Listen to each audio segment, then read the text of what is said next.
Hello again, Gills fans. Welcome back to Gills in the Blood TV for another episode. Obviously, there was no Monday review this week because there was no game to review after the Blackburn postponement, but I am back looking ahead to this Saturday's game as we travel to Valley Parade up north to take on Bradford, massively out of form. We'll get to that a little bit later. As usual, got today's Medway Messenger with me, and that is the main headline that you can see there. Steve Lovell saying a double playoff bid. And by that he means that he now thinks two places are up for grabs in the top six, citing the fact that Scunthorpe, Portsmouth, Charlton and Bradford, who have already said we meet this weekend, are not in very good form. We're now only nine. We're 9 points behind Scunthorpe, but we've got 2 games in hand, so we can get within striking distance of them if all goes to plan. And 8 behind Plymouth in 6th with a game in hand, and obviously we played them last day of the season, so that could be a monumental fixture. If there's something riding on it last day, and it's all in our own hands. So you have to agree really with what Steve Lovell's saying. We've still got to host Blackburn, who are 1st, Rotherham, who are 4th, and Plymouth in 6th between now and the end of the season. And away games include Bristol Rovers in 10th and Saturday's opponents Bradford, who are 11th, and the remaining 5 fixtures are against sides in the bottom half. So it is still in our hands to a degree, which is great. Still gives us a good chance, gives us something to play for with 10 games left. As I keep saying, whether we get in there or not is another thing, but it's just great to be talking about the playoffs at this stage of the season because, well, we shouldn't be, let's be honest, from where we've come from since October. Inside the paper today, we've got Scott Wagstaff talking for the Shouting Men. Obviously, there's not a great deal of news because there's not a lot happened in the last few days. Yeah, and this is the quote we're going to have a look at. It's coming up on your screen now, Gills fans.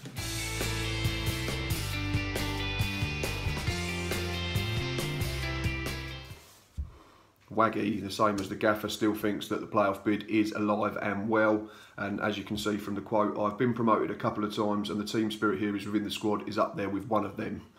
There is not one bag egg in this team, everyone gets on well with each other. Great to hear that everyone's pulling in the same direction, fighting for the same cause, singing from the same hymn sheet, whatever you want to call it.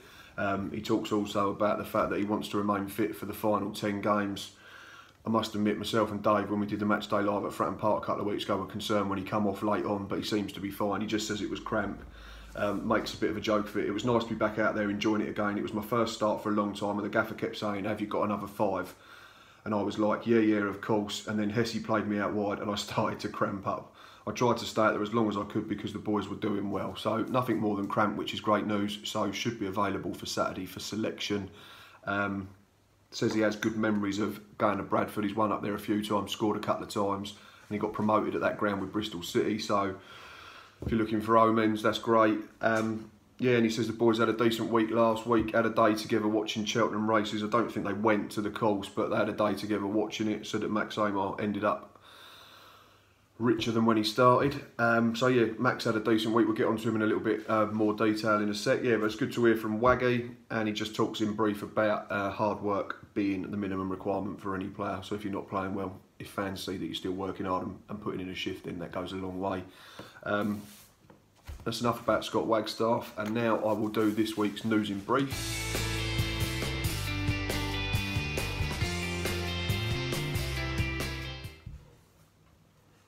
Ironically, in a week where it's been pretty quiet, there's some breaking news today, which means that the news in brief is probably more than the main article on today's episode. Blackburn been rearranged for Tuesday the 10th of April, 7:45 kick-off. I'm sure you're all aware of that, Gills fans. Darren Oldacre, as we spoke about last week, has had his loan at Hive Town extended by another month. For me, he should stay till the end of the season if they want him. He's doing great there. He's getting games, getting confidence, and it works for everyone. He's not going to get minutes in our side at the moment, I don't think. So, win-win situation. Southend is now on general sale for the fixture at Roots Hall on Easter Monday. Shall be buying mine and Stocky's tickets tomorrow. Cannot wait for that one. A trip around the water to see our friends. Something that broke in the last few hours, ex-striker Ife Nora, as part of this FA plan to increase inclusivity in the game for ethnic minorities, is going to be involved with the England under-21 squad for their upcoming games, which is great to see. He's had some background in management. If he had a small spell in caretaker charge of us, amongst other couple of clubs, I think it was Swindon, our dear friends. and more recently I think he was in charge of the Ethiopian national team, so that'd be good for him to get involved with Adi Bothroyd's squad. There is an article on Sky Sports if you want to check it out.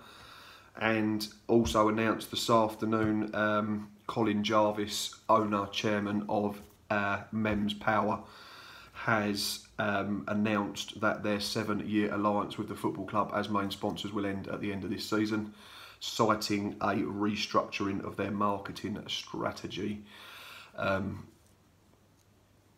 Just read a tweet on social media from someone saying that we'll be fine. Slightly tongue-in-cheek, I think, because obviously who wouldn't want to deal with our chairman and that he's meeting investors every single day. We'll have to wait and see what happens in terms of who comes on board for next season. Fingers crossed the chairman does have something up his sleeve. But yeah, Colin Jarvis has announced this afternoon, Thursday, that the partnership will end at the end of this campaign. So we thank them for all their help and their money, and we move on. One thing that was announced in the last few days, centre-back, well, this guy, I'll let you see the picture first and then we'll talk about him, do a little bit of in focus.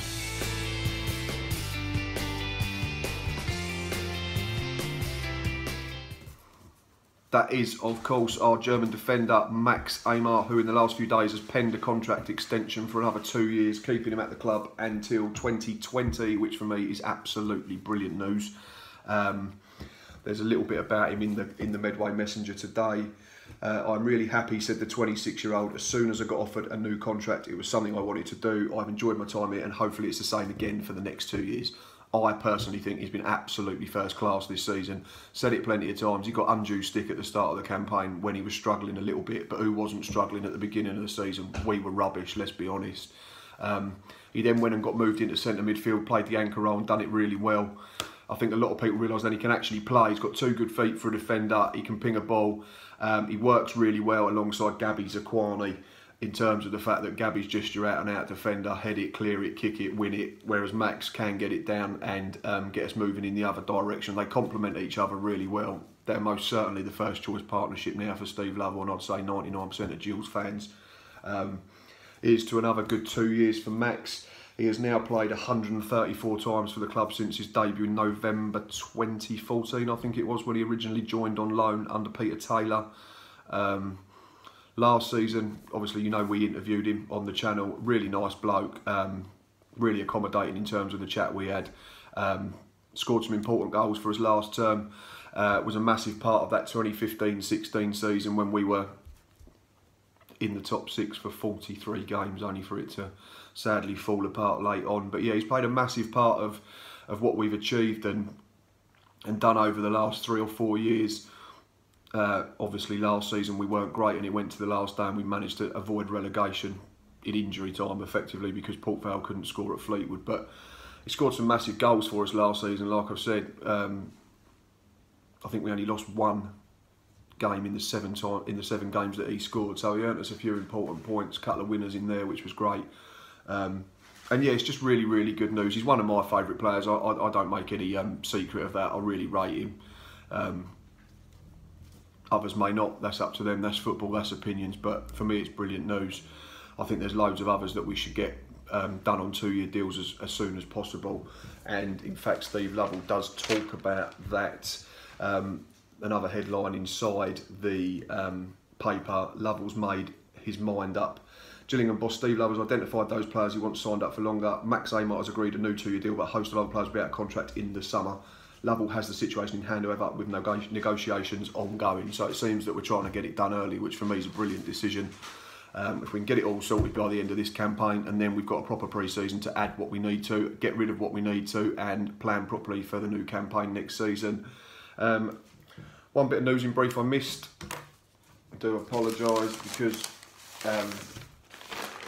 well, there's only a couple of managers at the one title with us. This man here, Martin Allen, Mad Dog, known affectionately by his fans, is back in the game again at Barnet for a 5th spell in charge. He will try and keep them up with 8 games to go. I did tweet the other day and asked would he keep them up. I think the result was they think Mad Dog will keep him in the league. It'd be great to see. He knows that football club inside out. Hopefully he settles down there now and stays for a bit longer than he has done previously, because he seems to be suited to Barnet Football Club, and Barnet Football Club seems to be suited to him. But now let's have a look to the important matters, and that is Saturday's visit up north to Bradford City. First things first, as always, relative form of the two sides. So I will look at Bradford and Gills' last 6 in the league, and then I'll do last 6 at home for them and last 6 away for us. Starting with the Bantams, their last 6, they have taken 2 points from 18 available, 2 draws and 4 defeats. They're in a horrendous run of form, which obviously saw them sack Stuart McCall a few weeks ago, and they brought in Simon Grayson. Gills' last 6 overall have won 2, drawn 3 and lost 1, so that's 9 points from 18. Obviously our most relative trip on the road was Fratton Park 2 Saturdays ago when we came from behind to win 3-1. One of the best away days for me ever. Brilliant performance second half. And last 6 at home for Bradford. It's not much better than overall. They've only taken 4 points from 18 available at Valley Parade over their last 6. They've won 1 and drawn 1 and lost the other 4. They've not kept a clean sheet in their last 19 league games. Their last shut-up came out on the 25th of November. And they've only won once at Valley Parade since December the 9th and none in the calendar year of 2018. And they've only taken a solitary point from 4 games under Simon Grayson. So, good time to be playing them, I should say so. Before you'd probably think, oh, Gills will roll up and do them a favour, but not at the moment. In terms of our away form recently, 3 wins, a draw and 2 defeats, so 10 points from the last 18 available on the road. 13 league games away from the Priestfield under Steve Lovell in the league. We've won 8 and we've only lost 3 times. I think, yes, Plymouth, Bury and Wigan. So yeah, we should go there full of confidence. We do go above them if we win, which is mad, because to think that they were probably 3rd, I think, when Steve Lovell took over in October. Now we sit right next to them in the League One table. In terms of them, they've got a couple of ex-Gills Lone Stars, Romain Vancelot and Adam Chickson, who have both played for us in the last few years. Matt Kilgallen, Stephen Warnock, Nicky Law will all provide experience for Bradford. They're not a bad team at all. They're just going through a horrendous rut at the moment, but they've got very good footballers. Dominic Polly and up front scored the winner in the reverse fixture in August. Started like a train. Beginning of the season, he had 4 in his first 7. He's only scored twice in his last 24, so probably low on confidence. I don't think Charlie White's available because he's suspended after getting sent off in their last game defeat at Plymouth, I believe. And in terms of team news for us, Alex Lacey is now available, so the only 3 that won't be available for selection Saturday are Aaron Morris, still injured, Billy Bingham still recovering from a broken leg but not too far away, Steve Lovell has said, and Josh Parker, who is away on international duty with Antigua and Barbuda. They won last night in their friendly against Bermuda, 3-2. Josh skippered the side, scored the second goal. And youngster TJ Bramble also came on, which was great to see. And there were 2 ex-Gills players played in that game. Marlon Romeo, now at Millwall, and Miles Weston. Miles Weston scored the 3rd goal, apparently a decent strike. So well done to all 4 of them. Great to see that the football club are getting international recognition, even if it took the football club quite a while to tweet it themselves. So yeah, in terms of a team for Saturday, I mean, I picked one last week for Blackburn. I've changed my thought process now because it's a slightly different game. It's away from home. It's against a side that's low on confidence, you would think. So for me, I would go 4-4-2 Diamond or 4-4-2 flat. It could be I'll go Thomas Holy in goal, keep Callum Riley at left back, Max Ehmer and Gabriel Zakwani as centre halves and Luke O'Neill right back. I would start with Mark Byrne at the base of the diamond, Lee Martin at the point, with Jake Hessenthaler and Scott Wagstaff either side. If we need to go flat 4, we can do that. And up front, I would start Tom Eaves. I know he's not been at it recently, but he's had a break. Fingers crossed he'll be raring to go. And I would start Connor Wilkinson, scorer of 1 worldie at Fratton Park 2 weeks ago. In terms of a bench, I would go Tom Hadler, Bradley Garmston, Ben Nugent, Frank Musa, Navid Nasseri, Elliot List, and one of Reece Murphy or Liam Nash. I'm not sure out of them. And it's that time. Prediction. I'm going to say Bradford 0, Gillingham 2. Goal scorers are going to be Connor Wilkinson and Tom Eaves. And then Monday I shall come on here and talk about another wonderful 3 points, fingers crossed. We know it's not going to be an easy game, they're scrapping for it. They can still get in the playoffs even though they're not playing well, and you know how quick football changes. Gills fans, is 1 win and suddenly you can get yourselves on a good run. But I feel if we go up there, we start correctly, we can quieten the crowd. If we can get the first goal, it'd be great. But yeah, I'm going to go for a 2-0 Gills win. Won't be there this week. will be at Southend in a couple of weeks. We've also got MK Dons in between then, and then a lot of home games in the final month of the season with all the rearrangements. I think in terms of Match Day Live, I know Dave is going to Bristol Rovers away, so I think hopefully we should be able to cover 7 or 8 of the last 10 games, which is great. But I'll speak to you all again on Monday to review what's happened over the weekend. As always, thanks for doing what you do, and until next time, up the Gills.